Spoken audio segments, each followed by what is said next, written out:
జనసేనలో చేరిన వైసీపీ మాజీ ఎమ్మెల్యే ఇప్పుడు ఫీల్ అవుతున్నారా? పార్టీ మారి తప్పు చేశానా అనుకుంటున్నారా? 4 సార్లు గెలిచిన సొంత నియోజకవర్గంలోనే వేలు పెట్టలేని పరిస్థితి ఆయన్ని ఉక్కిరిబిక్కిరి చేస్తోందా? టీడీపీ సిట్టింగ్ ఎమ్మెల్యేకి జనసేనలో ఉన్న మాజీ ఎమ్మెల్యేకి మధ్య ఇన్నాళ్లు జరుగుతున్న కోల్డ్ వార్ ఇక ఓపెన్ అయిపోయిందా? ఎవరా ఇద్దరు నాయకులు?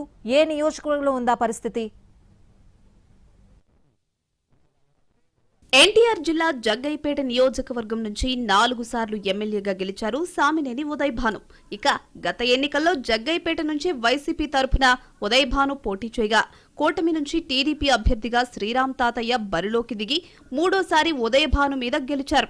ఇద్దరి మధ్య ఏళ్లుగా రాజకీయ శత్రుత్వం ఉంది. ఇక ఎన్నికల తర్వాతి పరిణామాలతో వైసీపీని వీడి జనసేన కండువా కప్పుకున్నారు ఉదయ్ భాను. ఆయనకు జనసేన ఎన్టీఆర్ జిల్లా అధ్యక్షుడిగా పదవి దక్కింది. దీంతో మిత్రపక్షంగా టీడీపీ నాయకుల్ని కలుపుకుని పోక తప్పని పరిస్థితి. జిల్లా వ్యాప్తంగా ఆయనకు ఇబ్బంది లేకున్నా తాను 4 సార్లు ఎమ్మెల్యేగా గెలిచిన జగ్గయ్యపేటలో వ్యవహారాలు మాత్రం ఆయనకు మింగుడు పడ్డం లేదట. నియోజకవర్గ పరిస్థితులపై తరచూ ఆయన బహిరంగంగా అసంతృప్తి వ్యక్తం చేయడం ఇప్పుడు చర్చనీయాంశమైంది. జనసేన జిల్లా అధ్యక్షుడిగా మిగతా నియోజకవర్గాల్లో టీడీపీ నాయకులు స్వాగతాలు పలుకుతున్నా, తనతో కలిసి కార్యక్రమాల్లో పాల్గొంటున్నా జగ్గయ్యపేటకు వచ్చేసరికి మొత్తం రివర్స్లో ఉంటోందట. ఇక్కడ ప్రభుత్వం తరఫున ఏ కార్యక్రమం జరిగినా తనకు కనీస సమాచారం ఇవ్వడం లేదని, అందుకు ప్రధాన కారణం టీడీపీ ఎమ్మెల్యే శ్రీరామ్ తాతయ్యేనని అసహనంగా ఉన్నారట సామినేని. ఇది ఉద్దేశపూర్వకంగా జరుగుతున్నదేనన్నది ఆయన సన్నిహితుల మాట. ఇదే విషయాన్ని ఉదయ్ భాను కూడా ఇప్పటికే 2-3 సార్లు బహిరంగ వేదికలపై ప్రస్తావించారు. స్థానిక ఎమ్మెల్యే కూటమి ధర్మం ప్రకారం సహకరించడం లేదు అంటూ కొండబద్దలు కొట్టడం చర్చనీయాంశంగా మారింది. తనను ఏ కార్యక్రమానికి ఆహ్వానించకపోవడంతో పాటు జనసేన నాయకులకు ప్రభుత్వ ఆఫీసుల్లో ఏ పని జరగకుండా ఎమ్మెల్యే వర్గం అడ్డుపడుతోంది అన్నది సామినేని సన్నిహితుల ఆరోపణ.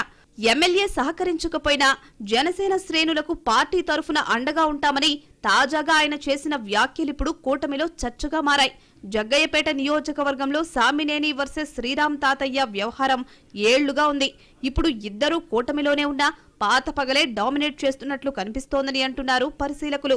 సామినేని ఎన్టీఆర్ జిల్లా అధ్యక్షుడైతే కావచ్చు గాని ఆయన్ని మాత్రం జగ్గయ్యపేటలో జోక్యం చేసుకోనివ్వబోమన్నట్టుగా ఉందట ఎమ్మెల్యే శ్రీరామ్ తాతయ్య వైఖరి. అలాగే అందరూ ఎమ్మెల్యేలను, నేతలను ఉదయ్ భాను కలుస్తున్నా తమ నాయకుడిని మాత్రం కలవలేదంటూ రివర్స్ అటాక్ చేస్తోంది తాతయ్య వర్గం. ఇదంతా చూస్తున్న వాళ్లు మాత్రం ఒకే వరలో 2 కత్తుల సామెతను గుర్తు చేసుకుంటున్నారు. ఇప్పుడు మళ్లీ ఉదయ్ భానుకు ఛాన్స్ ఇచ్చి ఆయన వర్గం నియోజకవర్గంలో బలపడితే తిరిగి తమకే ఇబ్బంది అన్నది ఎమ్మెల్యే అభిప్రాయంగా తెలుస్తోంది. అందుకే జనసేన జిల్లా అధ్యక్షుడికి టీడీపీ ఎమ్మెల్యే పూర్తిగా సహాయ నిరాకరణ చేస్తున్నట్లు చెప్పుకుంటున్నారు. ఈ పరిస్థితుల్లో పార్టీ మారి తప్పు చేశానా అంటూ సామినేని ఫీల్ అవుతున్నట్లు కనిపిస్తోందని అంటున్నారు పొలిటికల్ పండిట్స్.